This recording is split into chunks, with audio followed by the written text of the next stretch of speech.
नमस्कार दोस्तों, स्वागत है आप सभी का मेरे YouTube channel Bhati English classes पर। मैं आपका दोस्त सुबोध भाटी हाजिर हूँ आपके लिए लेकर एक और सेशन। और आज का जो हमारा सेशन है ये बेहद ही महत्वपूर्ण सेशन है। जैसे कि आप जानते हैं SSC MTS 2021 का एग्ज़ाम आने ही वाला है, हमारे सर पर खड़ा हुआ है बिल्कुल। CGL के बाद वो तुरंत आपका एग्ज़ाम होगा और जुलाई में तो मुश्किल ही होगा, वो इस बार थोड़ा वो फर्दर लेट हो सकता है। तो आपके लिए तैयारी करने के लिए समय आपके पास काफ़ी समय है। और कोई भी एग्ज़ाम क्रैक करने से पहले भाई उसके बारे में हमें पता होना चाहिए कि उसमें कौन कौन से सेक्शन आते हैं, जो प्रोफाइल क्या है, कैसी सैलरी होती है। देखिए अपने आप को वो आपको मानना पड़ेगा पहले ही, सिलेक्ट होने से पहले यही मान लो कि मैं वो बन गया हूँ, तभी जाकर आप कोई भी एग्ज़ाम क्वालिफाई कर सकते हैं। तो उसी के लिए मैंने आज बहुत सारे क्वेश्चन होते हैं बच्चों के जिनमें डाउट होता है MTS के रिगार्डिंग, उस सब डाउट मैं आपके लिए लेकर आया हूँ।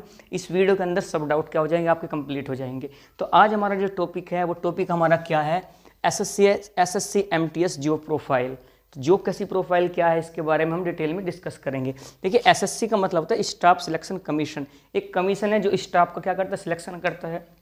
और इसके अंतर्गत आती है MTS का मतलब है मल्टीटास्किंग स्टाफ।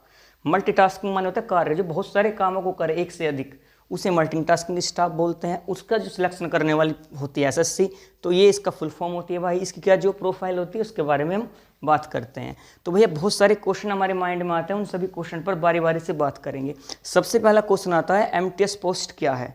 जब नए नए आप SSC में घुसते हैं तो MTS का एग्जाम आपके लिए सबसे पहले होता है। छोटा एग्जाम है, अच्छी जॉब यहाँ से आप गेट करते हो। तो आपके दिमाग में पहली बात क्या आती है कि SSC MTS पोस्ट क्या आखिरकार है क्या ये। तो ये क्या होती है, देखिए पहले क्वेश्चन का रिप्लाई क्या मिलता है आपको। ये भाई आपकी एक सेंट्रल गवर्नमेंट की जॉब है। किसकी जॉब है? सेंट्रल गवर्नमेंट, केंद्रीय सरकार के अंतर्गत ये विभाग आता है। और यहाँ से आप किस में सिलेक्ट होते हैं? Group C. किस में सिलेक्ट होते हैं? ग्रुप सी की पोस्ट आपकी है। कौन सी है भैया? ग्रुप सी की आपकी पोस्ट है भैया। ठीक है, पहली बात। तो SSC MTS क्या है? सेंट्रल गवर्नमेंट के अंतर्गत ये आती है आपकी। SSC कंडक्ट कराती है। और ग्रुप सी की ये क्या है? आपकी जॉब है भाई। ठीक है, दूसरा क्वेश्चन आपका होता है योग्यता, क्वालिफिकेशन, कि अगर हमें इसके फॉर्म डालना है या इसमें हमें गवर्नमेंट जॉब चाहिए तो क्या क्वालिफिकेशन होनी चाहिए। तो आपकी क्वालिफिकेशन क्या होनी चाहिए?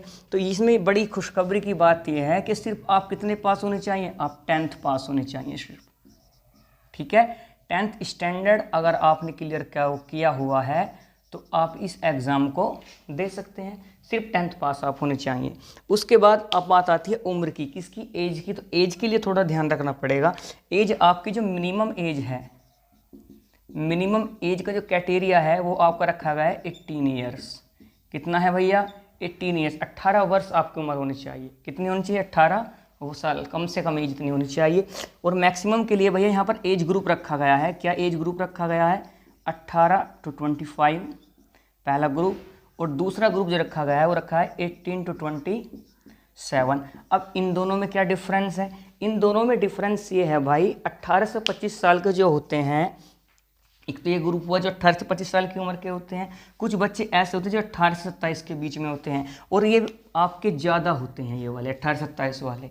इसलिए जो इसकी मेरिट बनती है वो थोड़ी क्या चली जाती है भैया? हाई चली जाती है। बस इतना ही दोनों में अंतर, अदरवाइज ज़्यादा अंतर नहीं है। तो और देखो इसमें रिलैक्सेशन भी मिलता है। OBC को 5 साल का, SC को उससे भी ज़्यादा।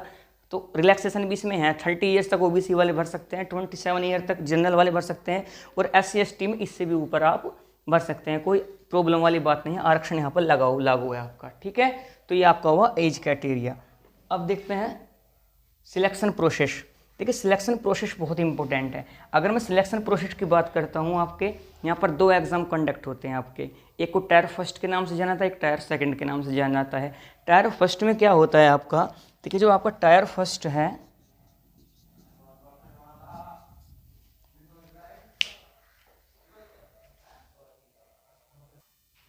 चलिए टायर फर्स्ट की अगर बात करते हैं तो टायर फर्स्ट में क्या होता है भैया? आपके यहाँ पर 4 चीज़ें आपसे पूछी जाती है।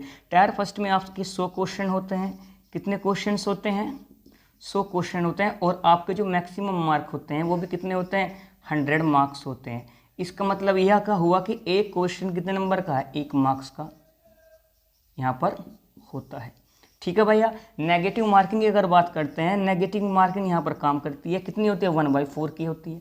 अगर आप 4 क्वेश्चन गलत करते हैं उस पर आपका 1 क्वेश्चन काट लिया जाता है। बात समझ में आई? एक क्वेश्चन गलत कर पर 0.25 नंबर आपके काट ले जाते हैं, आप जानते होंगे। अगर आप एसएससी की तैयारी कर रहे हैं तो इतना तो आप जानते होंगे, ठीक है भाई। और अगर बात करते हैं टायर फर्स्ट की, तो 4 चीज़ें आपके यहाँ से पूछी जाती हैं। इंग्लिश के 25 क्वेश्चंस होते हैं। ऐसे अगर बात करते हैं मैथ्स के भी कितने क्वेश्चन होते हैं, 25 क्वेश्चन आपसे पूछे जाते हैं।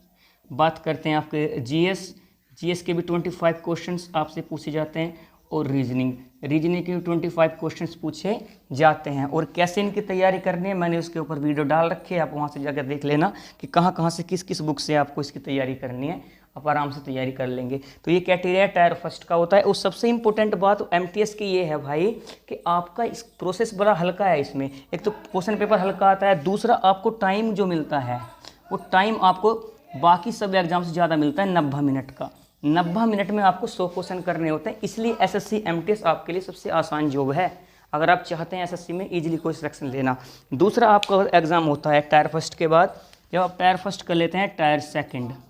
और टायर सेकंड की अगर बात करते हैं तो टायर सेकंड में आपका एक डिस्क्रिप्टिव एग्ज़ाम होता है। कैसा एग्ज़ाम आता है? डेस्क्रिप्टिव। और डेस्क्रिप्टिव एग्ज़ाम में आपको 60 मिनट में क्या करना होता है, या तो एक एस्से, या तो आपको एस्से लिखना होता है, और आपको लिखना होता है लेटर। क्या लिखना होता है भैया? लेटर लिखना होता है। ठीक है, मैं एक सेकंड देखता हूँ कि आ भी रहा है आपकी इसमें, जस्ट वेट।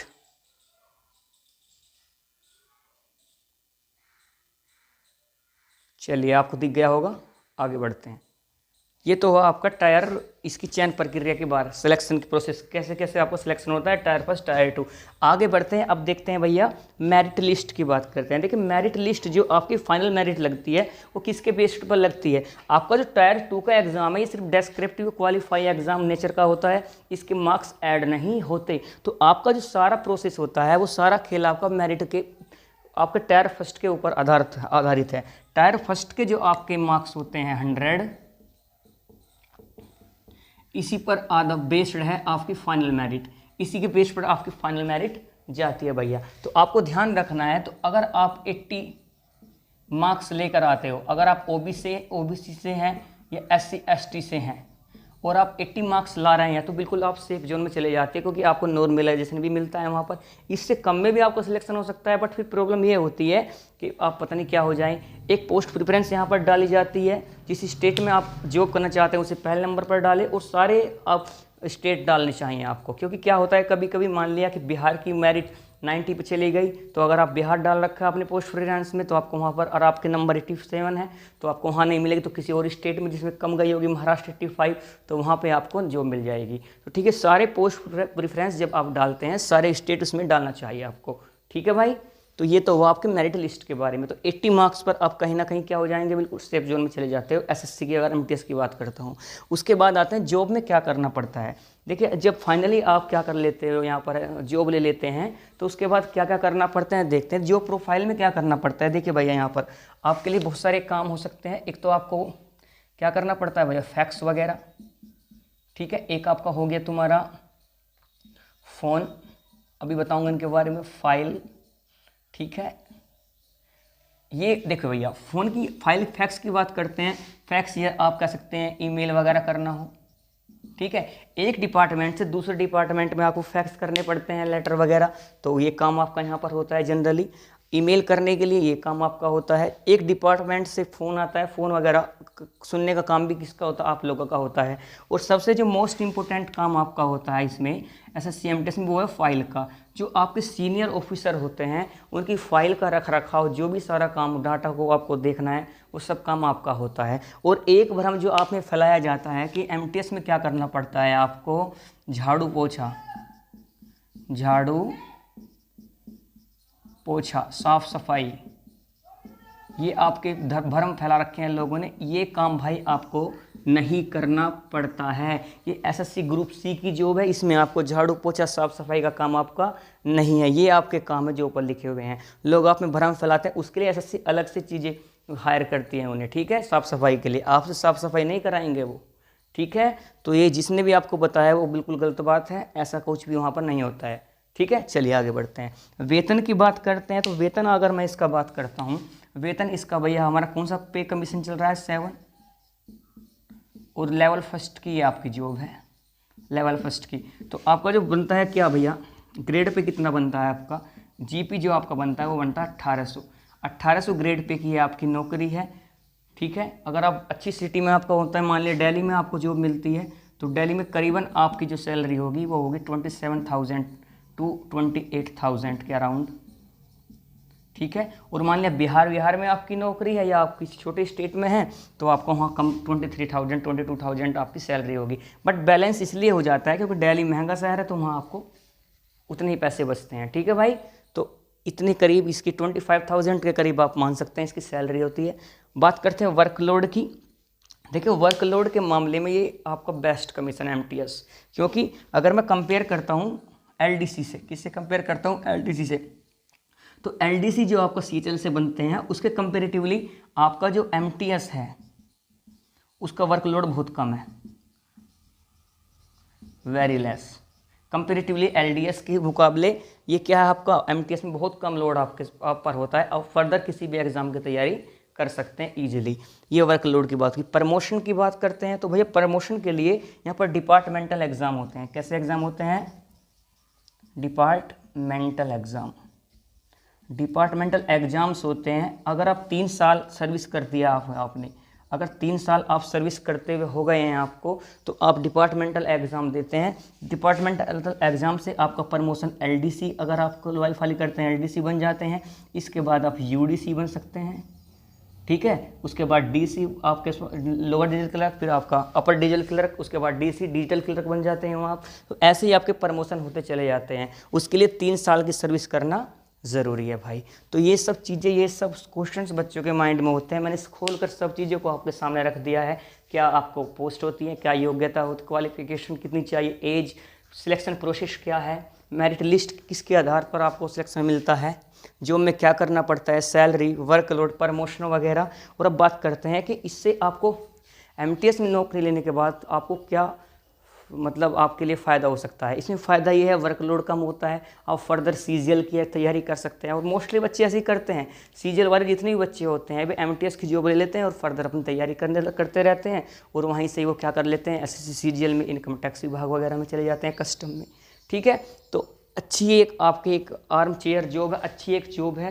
ठीक है, और प्रोसेस बड़ा हल्का है, 90 मिनट का टाइम सिर्फ इसी में एसएससी आपको देती है। और क्वेश्चन भी कंपेरेटिवली क्या होते हैं, लो क्वेश्चन होते हैं, इतने अच्छे क्वालिटी के क्वेश्चन यहाँ पर नहीं पूछे जाते हैं। ठीक है भाई, तो उम्मीद करता हूँ आपको ये वीडियो पसंद आएगा।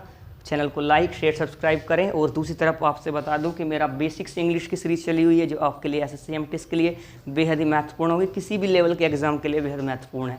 और अभी 2-3 महीने कोई एग्जाम वैसे भी होने वाला नहीं है, कोरोना वायरस चल रहा है, और 3 महीने में आप अच्छी अपनी इंग्लिश पे पकड़ बना सकते हैं अगर आप मेरे सेशनों को अटेंड करते हैं। वहाँ बेसिक्स इंग्लिश ग्रामर पढ़ा रहा हूँ, एक तरफ वो कैब की सीरीज में स्टार्ट करूँगा, और एमटीएस के मॉक टेस्ट भी आज शाम से आपको प्रोवाइड करा दूँगा। ठीक है, तो मिलते हैं आपसे नेक्स्ट वीडियो में, तब तक के लिए बाय, ख्याल रखें अपना, have a good day, bye.